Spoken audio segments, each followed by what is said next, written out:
Back to the Future is one of those rare films that feels like it was always meant to exist, perfectly assembled, effortlessly entertaining. But the truth behind this 1985 masterpiece is far messier and more fascinating than anything on screen.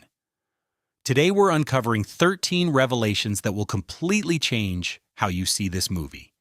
And stay until the very end, because the bonus is the detail almost nobody in the world talks about, and it reframes the entire production. So speed up with me because the list starts now. Number 1, Spaceman from Pluto. The title that almost killed the movie. Back to the Future is a perfect title, clear, clever, mysterious. So naturally, the studio wanted to throw it away. A Universal executive decided the script about time travel, teenage romance, and Chuck Berry songs needed a title referencing a spaceman from a planet with absolutely zero connection to anything in the film. His brilliant suggestion, Spaceman from Pluto. The logic was that sci-fi titles with space performed well. Never mind that the movie has no aliens, no spaceships, no interplanetary travel whatsoever. Zemeckis and writer Bob Gale fought back hard, arguing the title sounded like a cheap B-movie from the exact decade the film was satirizing. Marketing departments got involved. Executives had meetings about meetings. Standard creative destruction. Then Spielberg stepped in with a masterclass in passive aggression. He sent the executive a polite memo thanking him for the hilarious joke title and noting that everyone on set got a great laugh out of it. The memo gave the executive a face-saving exit. Admit he was serious and look like an idiot, or accept that Spielberg called his bluff and drop it. He dropped it. Back to the Future kept its name, became the biggest movie of 1985, and Spaceman from Pluto exists only as a cautionary tale. Number 2. Eric Stoltz was Marty McFly for 5 weeks. Michael J. Fox is Marty McFly, as certain a fact as gravity. But for the first 5 weeks of production, someone else was inside that red puffer vest, and it nearly destroyed the entire film. Eric Stoltz was the original Marty, contracted filming real scenes with the full cast and crew. Zemeckis had wanted Fox from day one, but Fox was locked into family ties, and NBC refused to release him. So Zemeckis settled for Stoltz, a talented dramatic actor fresh off Mask, a heavy film about a teenager with a severe facial deformity. That was exactly the problem. Stoltz treated Back to the Future like that kind of movie. He method-acted his way through a time travel comedy, staying in character between takes and playing every scene with the emotional weight of a funeral. By the time Zemeckis and Spielberg admitted they had a problem, they had filmed 40 scenes and spent roughly $3 million. They scrapped all of it, went back to Fox, and built an impossible schedule. Fox filming Family Ties by day and Back to the Future at night, surviving on 2 hours of sleep for months. Decades later, Stoltz's footage leaked online. You can see exactly why it didn't work. He's playing Marty like he's in a Tennessee Williams play. The chaos gave us the Marty we actually needed. If you are enjoying this, take 2 seconds and leave a like. Subscribe if you want more videos like this. That support really motivates my work and helps a lot with bringing more content. Number 3. The Twin Pines Mall detail most people miss 5 times. There's a background detail in Back to the Future so subtle that most people watch the film 5 times before catching it. And once you see it, you understand just how seriously Zemeckis took the logic of time travel consequences. The movie opens at Twin Pines Mall, 2 pine trees in the logo.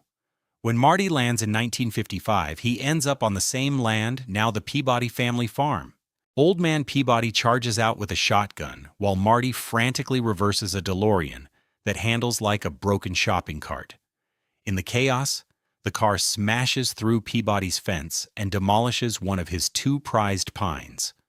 When Marty returns to 1985 at the end of the film, the mall sign has changed. It now reads Lone Pine Mall, 1 tree in the logo. That single act of accidental destruction in 1955 rippled forward 30 years. The movie trusts you to notice without spelling it out. That's the kind of detail that rewards every rewatch, and proves Zemeckis understood time travel consequences better than almost any director before or since. Number 4. The Johnny B. Good scene is a perfect time travel paradox. The Johnny B. Good sequence is the emotional peak of the film. Marty is on stage at the Enchantment Under the Sea dance, desperately trying to ensure his parents share their first kiss. And in the process, he accidentally invents rock and roll. Michael J. Fox couldn't actually play guitar at that level, but he studied rock movement so obsessively that his performance is completely convincing. He borrowed Pete Townshend's windmill arm from The Who, and Eddie Van Halen's behind-the-head solo technique, all of it compressed into a 3-minute performance in 1955. Here's the paradox. Marty is playing Johnny B. Good, a Chuck Berry song from 1958. In the movie's timeline, the song doesn't exist yet, and Marvin Berry, Chuck's cousin, grabs a phone mid-performance to call Chuck so he can hear this new sound he's been looking for. Marty taught Chuck Berry his own song.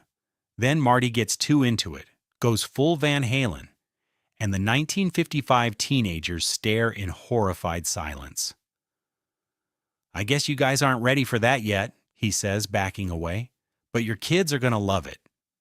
It's the funniest and most thematically precise moment in the film. Marty's presence in 1955 accidentally shaped the entire cultural future, which is the whole movie in one scene. Number 5. The original ending involved a nuclear test site and made zero sense. The flying DeLorean ending feels inevitable. But the movie was supposed to end very differently, at a nuclear test site in Nevada. In early drafts, Doc didn't steal plutonium from Libyan terrorists. He harvested it directly from an atomic device at a government facility. The final scene had Marty and Doc sneaking in, extracting weapons-grade nuclear material, and escaping just before detonation. Think about what this does to Doc's character. Stealing from terrorists is morally questionable, but understandable for a desperate genius. Breaking into a military installation to take nuclear warhead components is a federal crime, and the script never explained how they would survive being near an atomic blast. Zemeckis and Gale realized the tonal catastrophe they were staring at.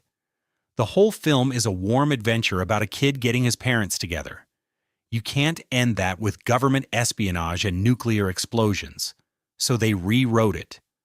The flying DeLorean came late in the process. They needed Doc to return, needed a sequel hook, and someone said, "What if the car could fly?" Zemeckis loved it. Then Christopher Lloyd improvised the final line on the day of filming. "Where we're going, we don't need roads."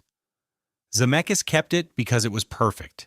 One of the most quoted lines in movie history was never written down, and it only exists because they killed an ending that would have destroyed the franchise before it started.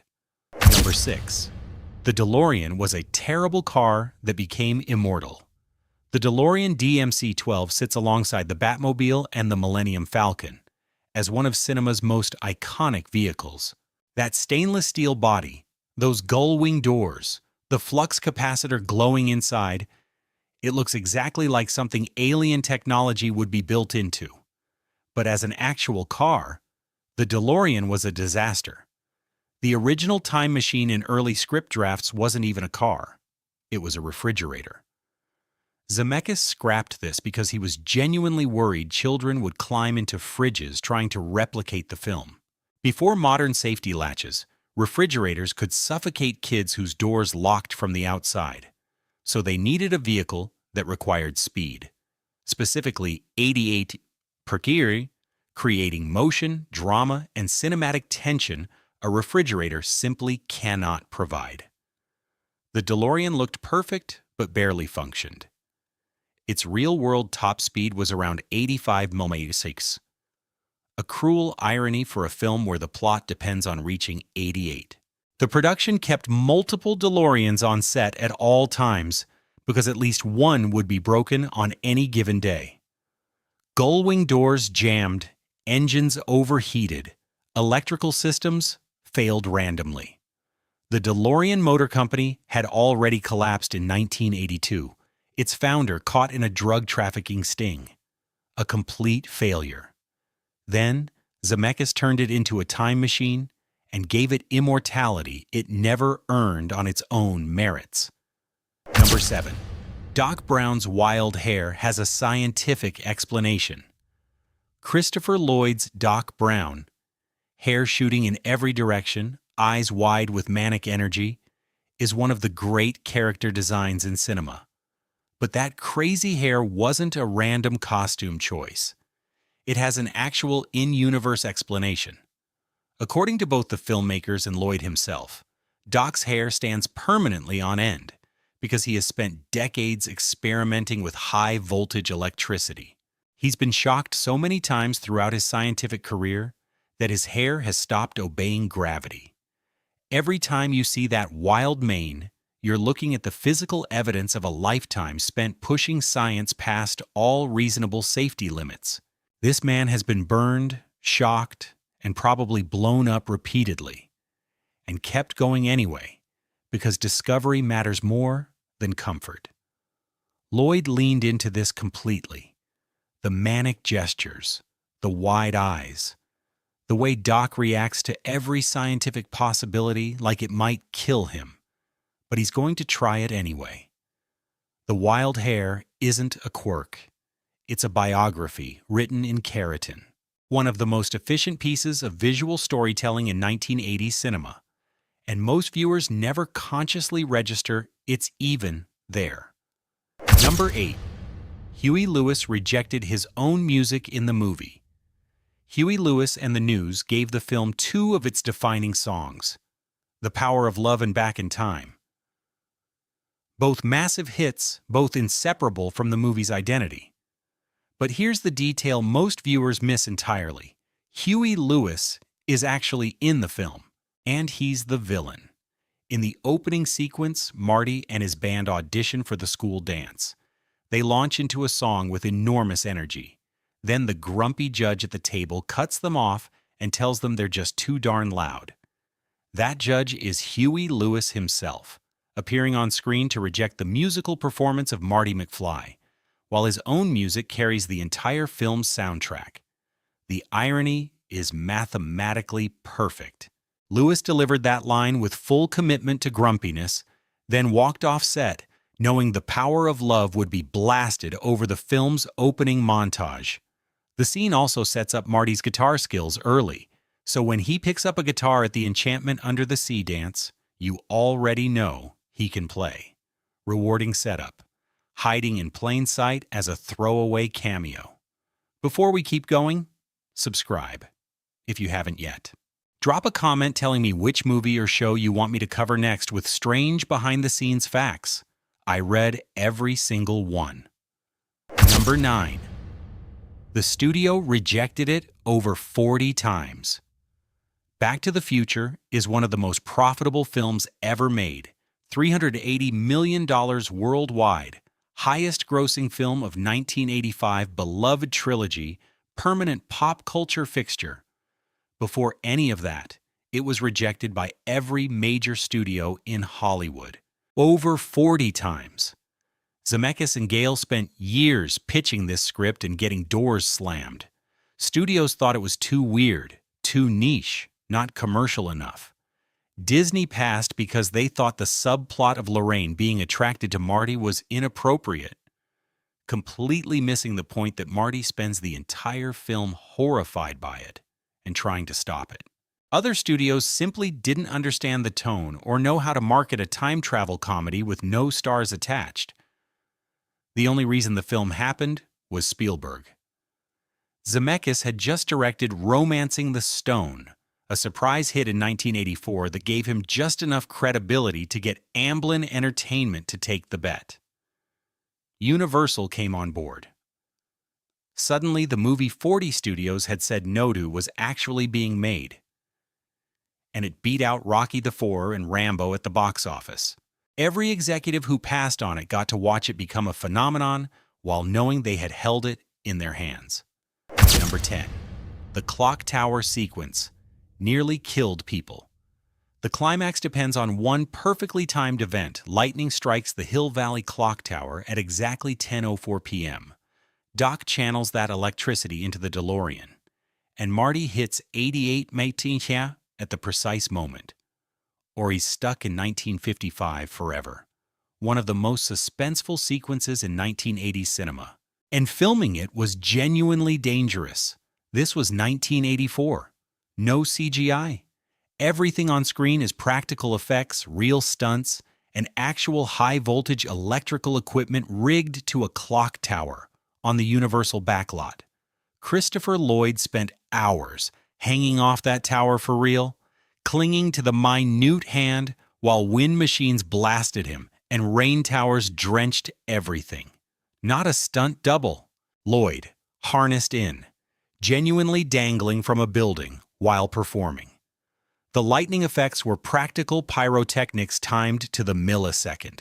The crew coordinated explosions, electrical charges, and camera angles simultaneously, while Fox drove the DeLorean at speed toward a precise mark.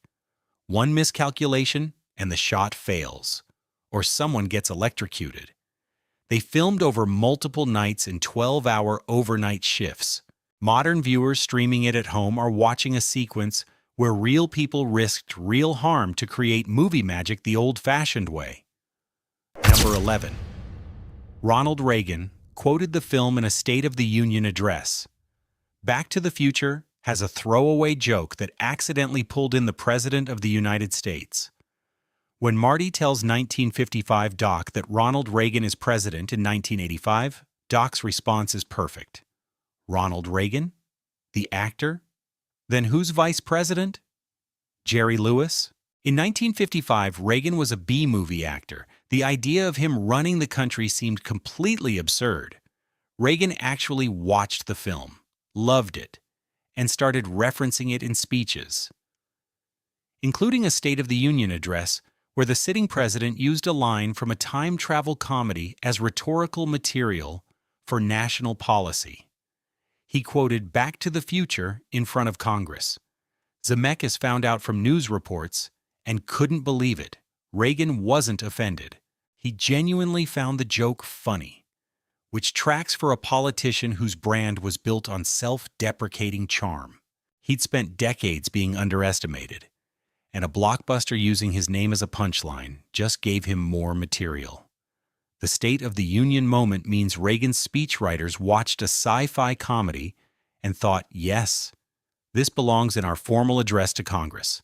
Michael J. Fox can legitimately claim he indirectly wrote material for a presidential speech. Quick reminder to subscribe if you are enjoying these revelations. And tell me in the comments, do you know any strange fact about this movie that I didn't mention? Let's build the list together. Number 12. Crispin Glover's lawsuit changed actor likeness rights forever. Crispin Glover played George McFly with unforgettable weirdness, simultaneously pathetic and endearing, a performance that grounds the film emotionally. When Back to the Future. Part 2 went into production. The filmmakers wanted him back. That conversation did not go well. Glover had concerns about the sequel's direction and disputes over salary. Negotiations collapsed. Rather than rewriting around his absence, the filmmakers used archive footage from the first film, shot new scenes with a stand-in wearing prosthetics designed to replicate Glover's face, and inserted this lookalike into Part 2. They used another actor wearing a fake face to replace him, without his consent. Glover sued and won. His lawsuit established legal precedents around actor likeness rights that genuinely changed how Hollywood operates. Before this case, studios could theoretically replicate a performer's appearance without permission. Glover's case made that legally dangerous. Studios now must address likeness rights explicitly in contracts. Every performer in Hollywood has benefited from protections created by one argument over Back to the Future Part 2. Almost at the end, and the best is still coming. Subscribe so you don't miss what's next, and drop your city or country in the comments. I want to see how far this video is reaching. Number 13, bonus. The most iconic line was never in the script. Here it is. The detail almost nobody talks about. The one that reframes how you think about the entire film. The most quoted line in Back to the Future was never written down. It doesn't appear in any version of the original screenplay. Nobody planned it in a meeting or approved it in a draft. Christopher Lloyd improvised it on the day of filming. Where we're going, we don't need roads. The line that closes the movie. The line that simultaneously captures the film's entire spirit, launches a trilogy, and makes you want to stand up and cheer. It came from Lloyd deciding in the moment that the scene needed something more. Zemeckis heard it, kept the camera rolling, and knew immediately he wasn't cutting it. Think about what that means. The DeLorean lifts into the sky, itself a late rewrite idea after the nuclear test site ending got scrapped. The fire trails streak across the pavement, a practical effects sequence that cost enormous time and money. And the last thing you hear before the credits roll is a line that existed for the first time in that exact moment. Back to the Future is a film about how the past shapes the future in ways nobody can predict. And its most enduring moment was created entirely by accident. That's not just a fun fact. That's the movie explaining itself. And those were 13 strange facts about Back to the Future, a film that nearly had a different star, a nuclear ending, and a title about a spaceman from a planet with nothing to do with the story. Everything that could go wrong did go wrong, and somehow the result was one of the most perfectly constructed movies ever made. Back to the Future matters more than people think, not just because it's funny and endlessly rewatchable, but because it proves that chaos doesn't have to kill creativity. Sometimes the best art comes from everything falling apart and talented people refusing to stop. If you made it this far, leave a like, subscribe, and tell me in the comments which fact surprised you the most. And don't forget to suggest another movie that deserves a list of strange facts. See you in the next video.